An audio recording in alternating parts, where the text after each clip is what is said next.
BJP सांसद गुलाम अली ने 130वें संविधान संशोधन बिल को लेकर कहा कि इंडी गठबंधन की पार्टियां इस बिल का विरोध कर रही हैं।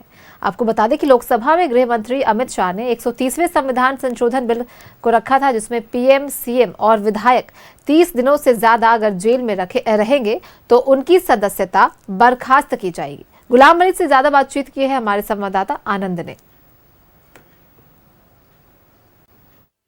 मंत्री अमित शाह ने प्रधानमंत्री, मुख्यमंत्री समेत तमाम मंत्री अगर सीरियस क्राइम में जेल जाते हैं और 30 दिन से ज्यादा वो जेल में रहते हैं तो उनकी कुर्सी जा सकती है, उस बिल को प्रस्तुत कर दिया है और अब वो बिल जेपीसी के पास पहुंचा है।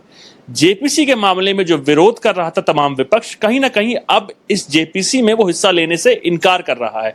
बीजेपी इसको लेकर क्या सोचती है, ये बात करते हैं बीजेपी राज्यसभा सांसद गुलाम अली खटाना साहब से। सर, कैसे होगा अभी ये?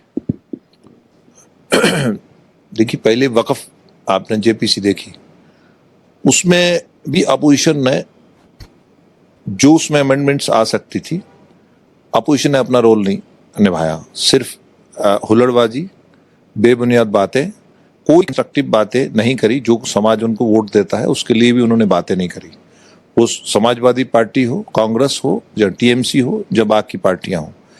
जहां तक इस बिल का ताल्लुक है, आपने देखा होगा कि हमारे यहाँ चीफ मिनिस्टर, हमारे यहाँ मिनिस्टर्स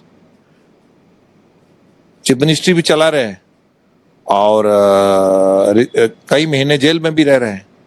तो कोई ना कोई ट्रांसपेरेंसी, कोई ना कोई मैकेनिज्म होना चाहिए ना। और खासकर अपोजिशन के लिए ही होता है क्वेश्चन आवर। सत्ता पक्ष के एमपी कम पूछते हैं सरकार को, यूनियन मिनिस्टर्स जो हैं उनको क्वेश्चन करते हैं अपोजिशन के। क्वेश्चन आवर चलने नहीं दिया अपोजिशन में, और कितना कीमती समय 0 आवर्स का और बाकी सारे गए। तो ये बड़ी दुर्भाग्यपूर्ण बात है। कई विपक्ष के नेताओं को सुना था जिन्होंने इनका विरोध किया, सदुद्दीन ओवैसी उनमें से एक थे। लेकिन जब विरोध प्रकट करना था, जेपीसी में बैठकर जो अमेंडमेंट हो सकते थे वो हो सकते थे, सरकार के साथ आप काम कर सकते थे, जो कुरीतियां हैं वो हट सकती थी। लेकिन अब जब उसमें पार्टिसिपेट नहीं करेंगे तब फिर ये कैसे चलेगा सर? आप सदन नहीं चल रहा, जेपीसी में आप नहीं जाएंगे तो कैसे चलेगा सर? बेसिकली वो फैमिली से बाहर ही नहीं आए।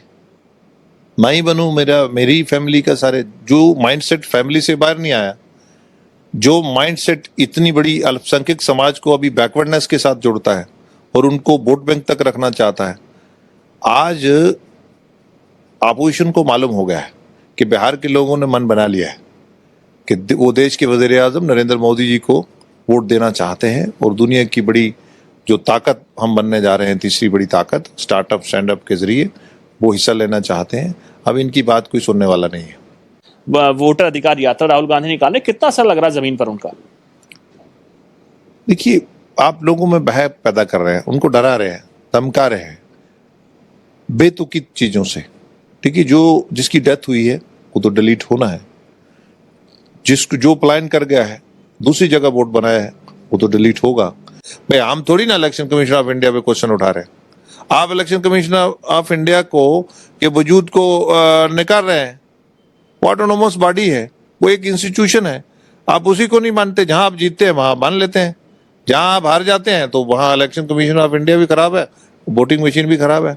तो पहले अपने आप को क्लियर करिए ना, आप कहाँ स्टैंड रखते हैं। तो मुझे लगता है डिस्ट्रेस और फ्रस्ट्रेशन में ये सारा कुछ हो रहा है। बहुत शुक्रिया सर हमसे बात करने के लिए। कैमरामैन राहुल के साथ मैं आनंद कुमार सिंह, न्यूज़ 11।